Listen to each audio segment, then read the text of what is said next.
Auzubillahiminash-shaytanir-rajeem. Bismillahir-rahmanir-rahim. In the name of Allah, the most gracious, the most merciful. Assalamu alaikum wa rahmatullahi wa barakatuhu. My dear students, I hope that you might have watched my first video and you might have also done your homework, whatever you had given last time. Okay? Then see, you will have to study here faithfully. Understand? Okay? Without any cheating. ठीक है? तो चलो, मैंने जो बच्चे first video नहीं देखे हैं वो आई बटन में क्लिक करें या फिर डिस्क्रिप्शन में जाकर लिंक में क्लिक करें, फर्स्ट वीडियो जरूर देखें। मैं आपको पढ़ा रहा था physical and chemical changes class 7 ICC chapter number 2। This is the part 2। Part 1 में पढ़ा चुका हूँ आपको। ओके, मैंने इस चैप्टर को 3 पार्ट्स में डिवाइड किया हूँ। Introduction to physical change and types of changes and physical and chemical changes. Okay, तो फर्स्ट मैंने पढ़ा दिया कि इंट्रोडक्शन टू चेंज यानी कि चेंज क्या होता है। दूसरा भी मैं आपको पढ़ा दिया हूँ कि टाइप्स ऑफ चेंजेस कितने तरह के चेंजेस हैं। और थर्ड नंबर यानी कि चेंजेस में मैंने आपको क्या क्या पढ़ाया था, man made change, natural changes, and then after reversible change, irreversible change, exothermic, endothermic का इसमें बताऊंगा। ठीक है, बहुत सारे मैंने पढ़ाया था, आप उसमें जाके एक बार देख लें। अभी जो मैं आपको पढ़ाने जा रहा हूँ वो क्या है बच्चे, physical change and chemical change, third number का है। ठीक है, चलिए तो स्टार्ट करते हैं अल्लाह का नाम लेकर के।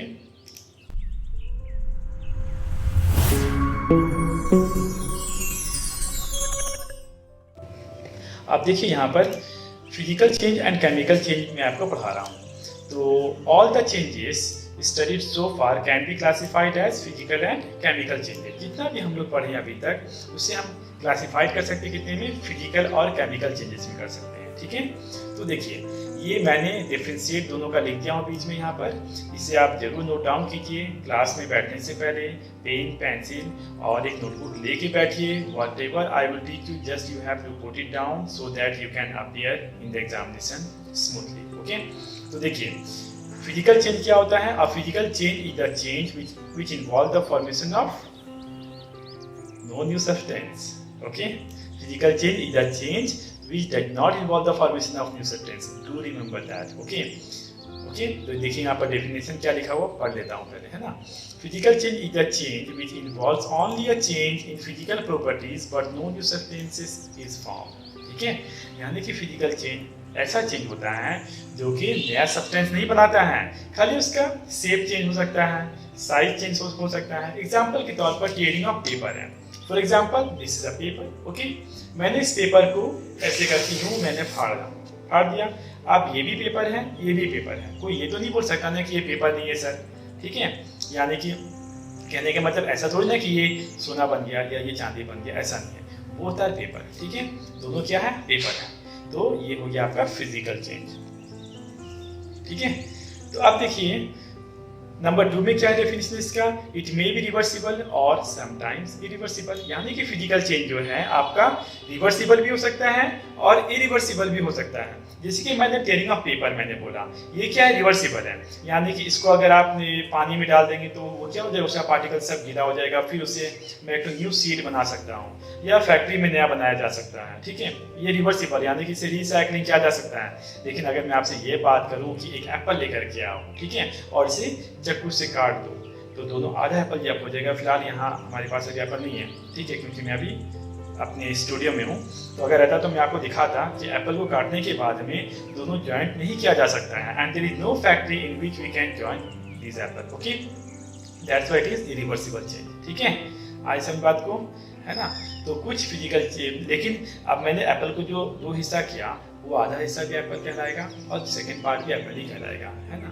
कुछ बदलेगा नहीं, केमिकल चेंज नहीं होगा, दोनों में फिजिकली चेंज हुआ है। हालांकि डिकम्पोजिशन वो हो रहा है धीरे धीरे, उसके अंदर में केमिकल चेंज भी हो रही है, वो हम आगे जाके पढ़ेंगे। लेकिन फिलहाल शेप के अकॉर्डिंग मैं बात करूँ तो सिर्फ फिजिकल चेंज यहाँ पर हुआ। मैंने एप्पल को 2 हिस्सा काटा, वो फिजिकली चेंज हुआ।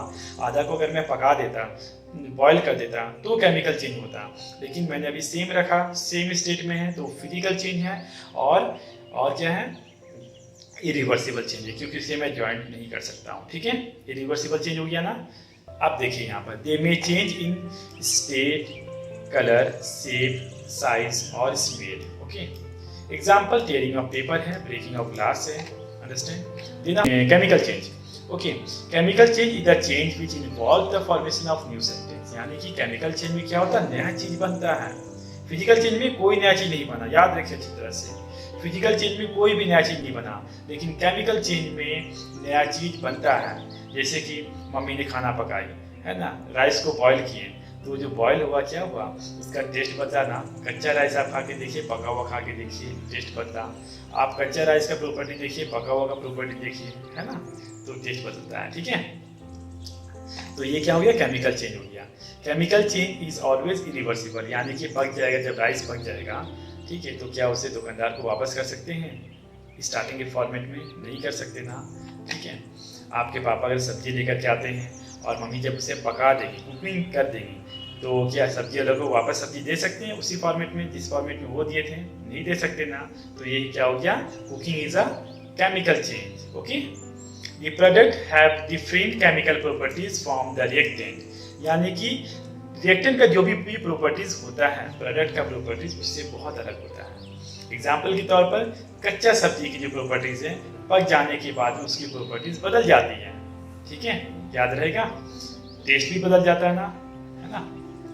एग्जाम्पल, बर्निंग ऑफ पेपर, मैंने पेपर का प्रॉपर्टीज जो भी स्टार्टिंग में है, अगर मैं उस पेपर को जब जला दूं तो उसका प्रॉपर्टीज बदलेगा ना। ठीक है, तो स्टार्टिंग में जो प्रॉपर्टीज रहता है रिएक्टेंट का, आफ्टर रिएक्टेंट जब दो रिएक्टेंट किसे बोलते हैं, जब दो या दो से ज्यादा कोई भी चीज आपस में टकराव करते हैं, यानी कि केमिकल रिएक्शन करते हैं, तो उसे हम क्या बोलते हैं, रिएक्टेंट बोलते हैं। और जो प्रोसेस को क्या बोलेंगे, रिएक्शन बोलेंगे। और आफ्टर रिएक्शन कुछ नया प्रोडक्ट बन के तैयार होता है, उसे हम प्रोडक्ट बोलते हैं। ठीक है, जैसे कि एग्जाम्पल के तौर पर मैं एक ग्लास शुगर लिया और एक spoonful of sugar and a glass of water मैंने लिया, दोनों को डिसॉल्व किया। डिसॉल्व करने के बाद में क्या बना, शरबत बन गया। तो शरबत जो बना वो क्या कहलाएगा, प्रोडक्ट कहलाएगा। और शुगर और वाटर क्या था, वो रिएक्टेंट था। ठीक है, ऐसे समझिए बात को। अभी यहाँ पर और एक एग्जांपल देखिए, नाइट्रोजन है और एक हाइड्रोजन है। 2 atoms of hydrogen, that means 1 molecule of hydrogen, and 2 atoms of nitrogen, that means 1 molecule of nitrogen. When combined together, it forms ammonia, NH3. ठीक है, तो NH3 जो हो गया, ये हो गया आपका प्रोडक्ट, और यहाँ पर दोनों दो चीज जो है, इसको बोलेंगे हम रिएक्टेंट बोलेंगे। ओके, आप देखिए यहाँ पर, a chemical change is also known as chemical reaction. आप याद रखिएगा, एग्जाम में आता है व्हाट इज केमिकल चेंज, तो सॉरी आपका एग्जाम में व्हाट इज केमिकल चेंज भी आ सकता है, या फिर बाद में chemical change is also known as dash, तो chemical change is also known as chemical reaction. Okay, what is chemical change, मैंने अभी मुंह से निकल गया ये क्वेश्चन, आप इसे फाइंड आउट करके मुझे कमेंट कीजिए, ना आंसर मिले तो मुझे मैं बताऊंगा। ठीक है, आप कमेंट में आस्क करिए। ठीक है, the original substance are called the reactants and the new substance form are called product. Okay, कोई चीज यहाँ पर भी मैं बता रहा था आपको। चलिए बच्चे आगे बढ़ते हैं। ये देखिए, अभी मैं बता रहा था फिजिकल चेंज, केमिकल चेंज, है ना। एक एग्जांपल यहाँ पर और ले लेते हैं, कोई शर्माने की बात नहीं है ना। देखिए यहाँ पर फिजिकल चेंज, मैंने पेंसिल को 2 हिस्सों में तोड़ा। फिलहाल I don't have a pencil, if you have pencil then just try it out, आप इसे ब्रेक डाउन कीजिए। ओके, और मम्मी पापा से मुझे डांट मत सुनाइएगा। ठीक है, तो आप इसको तोड़ने की कोशिश कीजिए पेंसिल को, और आप देखिएगा कि पेंसिल जब टूट जाता है तो ये भी पेंसिल कहलाता है और ये भी पेंसिल कहलाता है। तोड़ के एक हिस्सा अपने भाई को दे दीजिए या बहन को दे दीजिए, है ना, और एक हिस्सा अपने पास में रखिए। तो यानी कि 2 पेंसिल हो गया आपके पास में, बरकत हुआ ना। तो स्टील है पेंसिल। ओके, बटर मैंने लिया, जब बटर क्या था, वो सॉलिड स्टेट में था, वैक्स के स्टेट में था, जब फ्रीज के अंदर में था। उसे जब मैंने ये हीट किया या बाहर से एक्सटर्नल हीट दिया, तो वो क्या हो जाएगा, लिक्विड स्टेट में चले जाएगा। तो यानी कि क्या हो गया, ये वो भी बटर है, ये भी बटर है। ऐसा तो नहीं है ना कि ये कुछ और चीज बन गया जब वो मेल्ट हुआ, तो ऐसा तो नहीं है, वो सेम स्टेट में है। स्टेट चेंज हो रहा है लेकिन उसकी प्रॉपर्टी चेंज नहीं हो रही है, तो इसीलिए क्या है, ये फिजिकल चेंज है। ओके, लेकिन केमिकल चेंज में क्या हो रहा, जो मैंने एक लकड़ी को लिया, लकड़ी को आधा तोड़ा तो फिजिकल चेंज हुआ, लेकिन आधा को मैंने जला दिया, तो जलने के बाद में वो क्या बना, आस बन गया, तो वो क्या बन गया, केमिकल चेंज। याद है क्या लिखा था डिफिनेशन में कि chemical change is the change which involve the formation of new substance.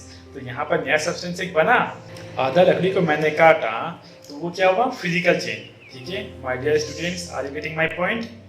और जब मैंने आधा को जला दिया तो वो क्या बन गया, आस बन गया, तो वो क्या हो गया, बोलिए केमिकल चेंज हो गया। ठीक है, अब यहाँ पर देखिए मम्मी खाना पका रही है, ठीक है ना। क्या लिखा हुआ है यहाँ पर, बेक इन ओवन, ओवन में कुछ बेकिंग कर रही है, कुछ केक वगैरह बन रहा होगा, सारा इंग्रेडिएंट्स डाल करके बेकिंग कर रही है, तो वो क्या हो गया, केमिकल चेंज हो गया। ठीक है, आज समझ बात को, चलिए आगे बढ़ते हैं। यहाँ देखिए और मैं आपको अच्छी तरह से डिफाइन करने की कोशिश कर रहा हूँ, physical change, chemical change. Physical change क्या है, मॉलिक्यूल्स डू नॉट चेंज, यानी कि फिजिकल चेंज में मॉलिक्यूल्स चेंज नहीं होता है, यानी कि याद रखें दो या दो से ज़्यादा चीज़ आपस में मिल करके और मॉलिक्यूल अपना इंटरचेंज करते, ठीक है, तो वहाँ पर क्या होगा, केमिकल चेंज होगा। और जब दो से ज़्यादा चीज़ मिल करके मॉलिक्यूल इंटरचेंज नहीं करे तो वो फिजिकली चेंज है, ठीक है, या सेम मॉलिक्यूल ही रहे, है ना। तो फिजिकल चेंज में क्या होता है, molecules do not change, new substance is not form. जब मॉलिक्यूल चेंज नहीं होगा तो नया सब्सटेंस ही नहीं बनेगा। बट चेंज किस में हो सकता है, फिजिकल चेंज में साइज में चेंज हो सकता है, शेप में हो सकता है, फेज में हो सकता है, डेंसिटी, ठीक है, टेक्सचर में हो सकता है, मे चेंज कलर ऑल्सो। अब केमिकल चेंज में क्या होता है, मॉलिक्यूल चेंज और न्यू सब्सटेंस इज फॉर्म, यानी कि मॉलिक्यूल जब चेंज होगा आपस में तो एक नया चीज बनेगा। और क्या हो सकता है, यहाँ देखिए एक एग्जांपल दिया गया है यहाँ पर, है ना, अल्टर्ड मॉलिक्यूल्स। यहाँ पर बहुत छोटे से एग्जांपल है, हाइड्रोजन एंड ऑक्सीजन का मॉलिक्यूल मिलकर के H2O बन रहा है, ओके। गैस फॉर्म, ठीक है, एरोमा, कलर चेंजेस। आप देखिए केला पकते जा रहा है, ये भी क्या केमिकल चेंज है। हम लोग बड़े हो रहे हैं, ये फिजिकल चेंज है केमिकल चेंज है, आप मुझे कमेंट में लिख के बताइए। Precipitate form, okay, energy release और एब्जॉर्ब, है ना, आग का जलना, ये सारा क्या हो गया, केमिकल चेंज है। ठीक है, चलिए नेक्स्ट स्लाइड में जाते हैं। देखिए अब मैं और थोड़ा डेप्थ में जा रहा हूँ फिजिकल चेंज में, ओके। ये देखिए फिजिकल चेंज में क्या हो सकता है, शेप में चेंज होगा, साइज में, फेस, सॉलिड टू लिक्विड होना, ये भी फिजिकल चेंज है। जैसे कि मैंने एक क्यूब ऑफ आइस लिया और उसे फ्रिज में जब तक था तो वो आइस के फॉर्मेट में था, यानी कि सॉलिड स्टेट में था। फिर जब मैंने बाहर निकाला तो धीरे धीरे मेल्ट हो गया, वो लिक्विड स्टेट में चला गया ना, तो फिजिकली चेंज हुआ, ओके। लिक्विड टू गैस में जाना, यानी कि परफ्यूम के अंदर में पहले से लिक्विड स्टेट में परफ्यूम था, जब मैंने उसे स्प्रे किया तो वो गैसेस के स्टेट में चला गया, ओके। लिक्विड टू गैस होना, गैस टू लिक्विड होना, ओके। जैसे कि आपका एलपीजी गैस है, उसे जब कंप्रेस करके सिलेंडर में डाला जाता है तो लिक्विड स्टेट में चले जाता है। आपके जो घर में एलपीजी गैस है, liquefied petroleum gas. Freezing, liquid to solid, ये भी हो गया physical change. Deposition, gas to solid, ये भी हो गया आपका फिजिकल चेंज। यहाँ देखिए हम लोग पहला चैप्टर में पढ़े थे इसके बारे में, मैटर एंड इट्स कॉम्पोजिशन के बारे में पढ़े थे, तो उस समय मैं आपको बताया था इसके बारे में भी। तो यहाँ पर आप देखिए सॉलिड से लिक्विड कैसे हो रहा है, लिक्विड से गैस, गैस से फिर सॉलिड, ठीक है। फिर यहाँ पर देखिए लिक्विड से आपका क्या हो जा रहा है, सारा एग्जाम्पल्स यहाँ पर दिया गया, इसको एक बार देख लीजिए फिर समझ जाइए, मैं आपको ये वाला बताया था, ठीक है। चलिए अभी मैं आगे बढ़ता हूँ। ये देखो अब फिजिकल चेंज यहाँ पर एक और है, यहाँ क्या है, what could you do to these items to cause a physical change to अकर।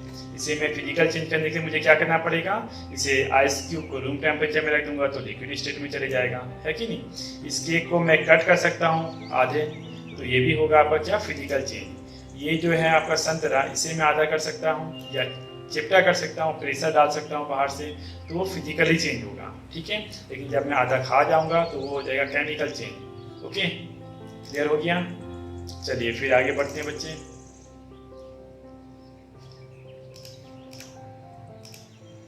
अब मैं जा रहा हूँ केमिकल चेंज के ऊपर में, ये बहुत इंपॉर्टेंट है, इसे आपको गौर से पूरा समझना है। केमिकल चेंज क्या होता है, फिजिकल चेंज में तो कोई न्यू सब्सटेंस नहीं बना। जैसे कि मैं आपको बोला कि एप्पल को मैं आधा काट दूँ तो दोनों हिस्सा एप्पल ही रहेगा, कोई नया चीज नहीं बना।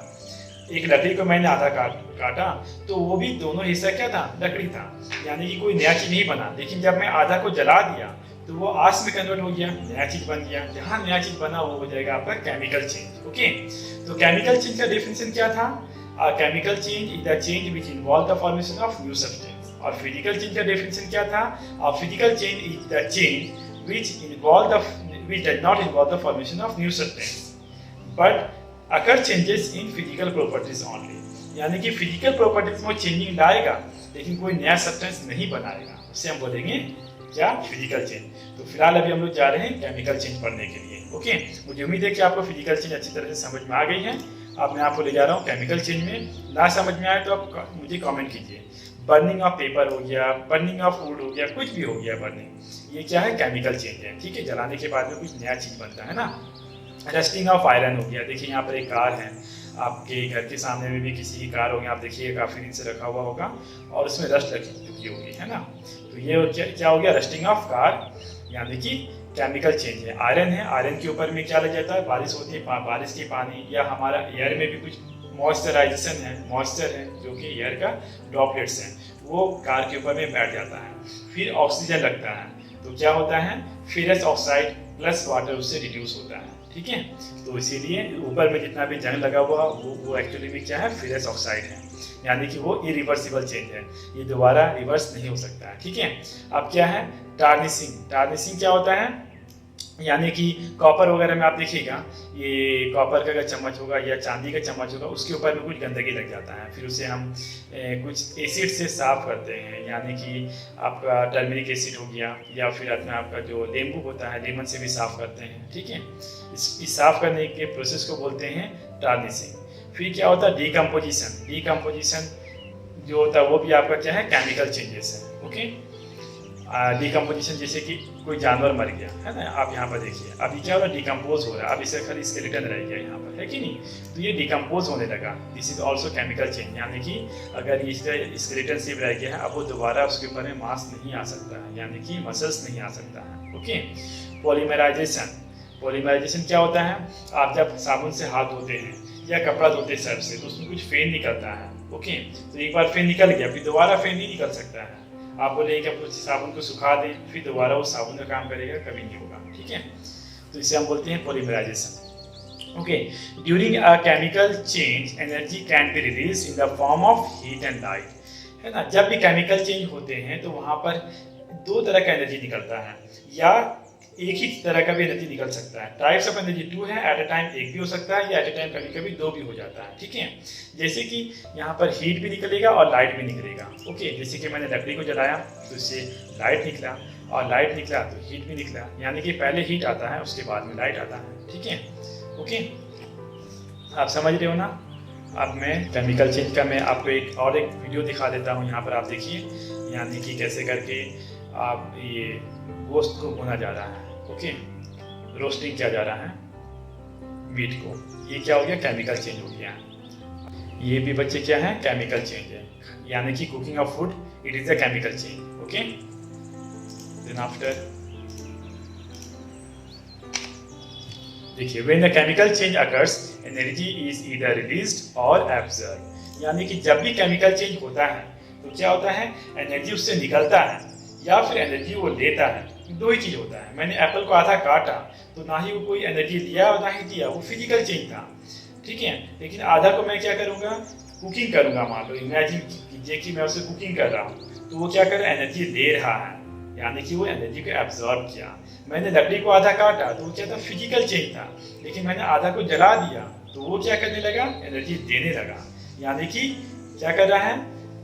रिलीज कर रहा है। ओके, तो जो रिलीज करता है एनर्जी उसे हम क्या बोलते हैं? एक्सोथर्मिक बोलते हैं, और जो लेता है एनर्जी उसे हम इंडोथर्मिक बोलते हैं। Okay, a chemical reaction that release energy in the form of heat is called exothermic reaction. A chemical reaction that absorb energy in the form of heat is called endothermic reaction. Okay, clear? समझ रहे हो ना सब कोई? समझ रहे हो ना? तो heat comes out, यानी कि जहां से हीट निकलेगा उसे हम क्या बोलेंगे? एक्सोथर्मिक। मैंने लकड़ी को जलाया, क्या हुआ? ये एक्सोथर्मिक रिएक्शन हुआ। ओके, एक्सो मतलब आउट, थर्मिक मतलब हीट। अपने नोटबुक में नोट डाउन कर लीजिए पूरे नोट्स को। It will feel hot. Okay, and ये क्या है? एंडोथर्मिक है। हीट गोज इन, यानी कि हीट अंदर जाता है। इंडो मतलब इन, थर्मिक मतलब heat. Okay, it feel cold, यानी कि वो हीट को क्या करता है? लेता है। ये हीट को दे रहा है, ये हीट को ले रहा है। जैसे मैंने खाना पकाया, ये क्या हो गया? हीट को लिया। मैंने एक को बॉईल कर रहा हूँ तो ये क्या कर रहा है? हीट को एब्जॉर्ब कर रहा है, चूल्हे से हीट को एब्जॉर्ब कर रहा है। चूल्हा क्या कर रहा है? हीट दे रहा है। और ये पैन है, पैन के अंदर में जो मैं ये एक कर रहा हूँ, बॉईल कर रहा हूँ, जो भी पका रहा हूँ उसको, तो ये क्या हो गया? हीट लिया। हीट लेना क्या हो गया? Endothermic reaction. इसी तरह फोटोसिंथेसिस भी होता है। प्लांट्स के ऊपर में जब सनरेज ये गिरता है तो वो हीट को क्या करता है, एब्जॉर्ब करता है। हीट को एब्जॉर्ब करके ग्लूकोज बनाता है, नीचे से पानी लेकर के, जड़ से अपने रूट से वाटर लेकर के, है ना, ये ग्लूकोज बनाता है। That process the making of food through the plant is called photosynthesis. Okay, इसके बारे में हम बायोलॉजी में और ज़्यादा डीपली जानेंगे। ओके, तो देखिए, चलो आगे बढ़ते हैं। अब देखो यहाँ पर क्या लिखा हुआ बच्चे, chemical change occurs when a chemical reaction causes bonds between atoms to break or to form। क्या बताया जा रहा है, chemical changes occurs when a chemical reaction causes। Chemical change कब होता है, जब केमिकल रिएक्शन होता है और दो या दो से ज्यादा एटम्स के बीच में बॉन्डिंग बनता है, यानी कि न्यू बॉन्ड बनता है। ओके, यानी कि मेरा बॉन्ड दूसरे किसी के पास चले जाएगा, सॉरी मेरा एटम दूसरे किसी के पास जाएगा, उसका एटम मेरे पास आएगा। तो इस हिसाब में जब इंटरचेंज होता है आपस में, तब होता है केमिकल रिएक्शन। तो केमिकल रिएक्शन बहुत तरह के होते हैं। फिलहाल आपको मैं इसे बता रहा हूँ, लेकिन ये क्लास 7 से में नहीं है, ये क्लास 8 में इसके बारे में मैं आपको डिटेल से बताऊंगा। सेम चैप्टर क्लास 8 में भी है, ठीक है, ICSE board class 8। There are 5 types of chemical reaction that causes chemical changes to occur. Okay, 5 types क्या क्या है। पहला क्या है, कंपोजिशन रिएक्शन। कंपोजिशन रिएक्शन क्या है, यानी कि मैंने हाइड्रोजन एटम लिया और ऑक्सीजन एटम लिया, दोनों को कंबाइन कर दिया तो क्या बन गया, वाटर का मॉलिक्यूल बन गया, यानी कि H2O बन गया। ओके, तो ये हो गया कंपोजिशन रिएक्शन हो गया। इसी तरह डीकंपोजिशन रिएक्शन होता है, उसका ऑपोजिट है। सिंगल रिप्लेसमेंट रिएक्शन होता है, double replacement reaction, combustion reaction. Okay, और भी बहुत सारे होते हैं जो आपको क्लास 9 और 10 में पढ़ना पड़ेगा। फिलहाल ये 5 तक मैं आपको एग्जांपल के तौर पर बताया, जो कि आपको क्लास 8 में पढ़ना है, ठीक है। आप कल इसको टाइप्स ऑफ केमिकल रिएक्शन लिख सकते हैं, आ सकता है एग्जाम में। ओके, नेक्स्ट पढ़ते हैं। ये देखिए फिंगरप्रिंट मैंने दिया अपना, है ना, 5 उंगलियां दिखाया, यानी कि 5 टाइप ऑफ केमिकल रिएक्शन है। अब देखिए यहाँ पर क्या है, what is the law of conservation of mass, यानी कि कंजर्वेशन ऑफ मास का लॉ क्या है। Okay, anybody have any idea.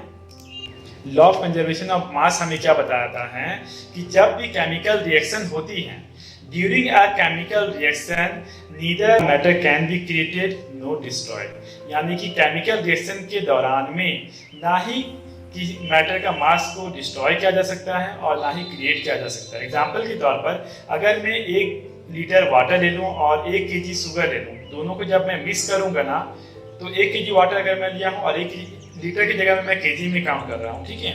1 kg मैंने वाटर लिया और 1 kg शुगर लिया, दोनों को मिक्स करने के बाद में वेट कितना होना चाहिए, 2 kg होना चाहिए, ठीक है। यानी कि during a chemical reaction neither a mass can be created no destroyed, chemical reaction के दौरान में मास को ना ही क्रिएट किया जा सकता है और ना ही डिस्ट्रॉय किया जा सकता है। अब सवाल यहाँ पर ये उठता है, जब मैंने 1 kg पेपर को जलाया, तो जब आस निकलता है उसमें से, वो तो 1 kg का नहीं रहता बिल्कुल भी, वो तो 50 ग्राम्स का होगा हाईएस्ट, ठीक है। 1 kg पेपर को जलाने के बाद में कितना का आस होगा, 50 ग्राम्स का राख उसमें से निकलेगा। तो बाकी 950 ग्राम्स वेट कहाँ चला गया, तो मैं बता दे रहा हूँ आपको, पेपर जो बना हुआ है वो कार्बन है, एयर में क्या है, ऑक्सीजन है। तो कार्बन जब जलता है ऑक्सीजन के साथ में मिलकर, everything Burns under the presence of oxygen, oxygen जलने में मदद करता है, याद रखें, ऑक्सीजन जलने में मदद करता है। तो कार्बन का तो पेपर, प्लांट्स क्या है, कार्बन है, तो प्लांट से तो पेपर बना है, पेपर क्या, कार्बन है। ओके, तो पेपर को जब मैंने जलाया तो ऑक्सीजन एयर में जो मौजूद था उसके साथ में रिएक्ट हुआ, केमिकली रिएक्शन हुआ और कार्बन डाइऑक्साइड गैस बन करके निकल गया। आप देखोगे धुआं बन के निकल रहा होगा, तो वो कार्बन डाइऑक्साइड गैस बन के बाहर निकल गया ना, तो 950 ग्राम आपका बाहर निकल गया, बचा 50 ग्राम जो आस था, ठीक है, जो बाहर उड़ नहीं सकता था, तो लास्ट में आस के तौर पर रह गया। ओके, हैवी कार्बन वो रह गया। ओके, वो आस जो है वो भी कार्बन है, लेकिन वो हैवी कार्बन है। लाइट कार्बन जो था वो आपके पानी के साथ, ऑक्सीजन के साथ में लेके उड़ गया। ओके, तो यहाँ पर क्या लिखा हुआ है, physical change. Okay, physical changes are reversible and follow the law of conservation of mass, यानी कि फिजिकल चेंज क्या, रिवर्सिबल चेंज है, कभी कभी इरिवर्सिबल चेंज भी होता है, मैं आपको पहले ही बताया हूँ। Mass is conserve during the chemical change, the mass of the starting materials is the same as the mass of the end material। क्या बताया जा रहा है, यानी कि स्टार्टिंग मटेरियल की जो मास रहेगा वही एंड में भी आपको वही मास मिलेगा। एग्जांपल के तौर पर यहाँ पर मैंने कुछ वाटर लिया और उस ऊपर में बलून लगाया, जब मैंने इसे हीट करूंगा ना तो वाटर वेपर निकलेगा और उस बलून में जाएगा, फिर बलून इस तरह का फूल जाएगा। ठीक है, तो आप देखोगे कि यहाँ पर नीचे में पानी कम हो जाएगा जब हीट करने से, तो ये पानी वाटर वेपर में कन्वर्ट होकर कहाँ गया, इस बलून के अंदर चला गया। ठीक है, जब ये कंडेंस हो जाएगा तो फिर वो वापस पानी बन जाएगा। तो गया कहाँ, आप पास में था ये। ठीक है, तो यानी कि गर्म करने से पहले भी वो सेम वेट का था और गर्म करने के बाद भी उसका वेट सेम ही रहेगा। यानी कि law of conservation of mass says during a chemical reaction neither a mass can be created no destroyed. Okay, ये law of conservation of mass है। आप अपनी नोटबुक से अपने इस डेफिनेशन को यहाँ पर से लिख लीजिए, या मेरी वॉइस जो मैं बोल रहा हूँ उससे आप सुन करके लिख लीजिए, या अपने स्कूल के बुक से एक बार देख करके लिख लीजिए। ओके, चलो आगे बढ़ता हूँ। देखो, state whether the following is a physical और केमिकल चेंज। अब मैं आपको कुछ सॉल्व कराने जा रहा हूँ। मुझे उम्मीद है कि सारे बच्चों को फिजिकल और केमिकल चेंज समझ में आ चुकी होगी अच्छी तरह से। जिसको ना समझ में आए कमेंट में लिखिए, मैं उसका आंसर दूंगा, और हो सके तो जरूरत पड़ेगा तो मैं दोबारा वीडियो बनाऊंगा। ठीक है, ये देखिए बच्चे, आप इस वीडियो में पॉज करके इस क्वेश्चन का आंसर सॉल्व कीजिए और मुझे कमेंट में भेजिए कि आप सही किए कि नहीं। ओके, अब मैं आपको सेकेंड पेज भी दिखा रहा हूँ, इसका भी आपको खुद से सॉल्व करना है। थर्ड में मैं इसे सॉल्व करने का कोशिश करूंगा। ठीक है, मैं थोड़ा इजी वाला करूंगा, आप लोग थोड़ा टफ वाला कीजिए, है ना, क्योंकि हमारे पास कम टाइम है, वीडियोस ज़्यादा लेंदी हो रही है इसीलिए। Which of the following multiple choice question. Okay, MCQ. Which of the following is an example of physical change? Mixing of baking soda with vinegar, baking a birthday cake for your mother, ये तो chemical change है। A glass cup falls from the counter and settles on the ground. ठीक है, lighting a piece of paper on fire, ये भी chemical change है। तो ये ए होगा या सी होगा, जल्दी से बताइए, सोचो जल्दी से। तो yes, good, C is the correct answer, यानी कि ग्लास का टूट जाना ये क्या है, फिजिकल चेंज है। Okay, properties like shape, size, colour, state of substance are called physical properties. Okay, during a chemical change क्या होता है, मैटर गेट्स डिस्ट्रॉय नहीं होता है, मैटर बनता भी नहीं है। None of the composition of matter gets change, हाँ ये कंपोजिशन ऑफ मैटर चेंज हो जाता है। ठीक है, यानी कि नंबर 3 का क्या है, ए है। अब उसके बाद में आपको खुद से सॉल्व करना है, मैं प्ले कर देता हूँ। यहाँ की भी क्वेश्चन आप खुद से लिखिए अपने नोटबुक में और खुद से इसको सॉल्व कीजिए और मुझे कमेंट बॉक्स में आंसर बताइए सही। इसे भी आप खुद से लिखिए। ओके, इसे भी आप खुद से लिखिए। ठीक है, पॉज कर करके आप लिखते जाइए। Thank you for watching, have a lovely moment. अब मैं इजाज़त चाहता हूँ आप सबसे, फिर मिलेंगे नेक्स्ट वीडियो में। अस्सलाम वालेकुम व रहमतुल्लाहि व बरकातुहू।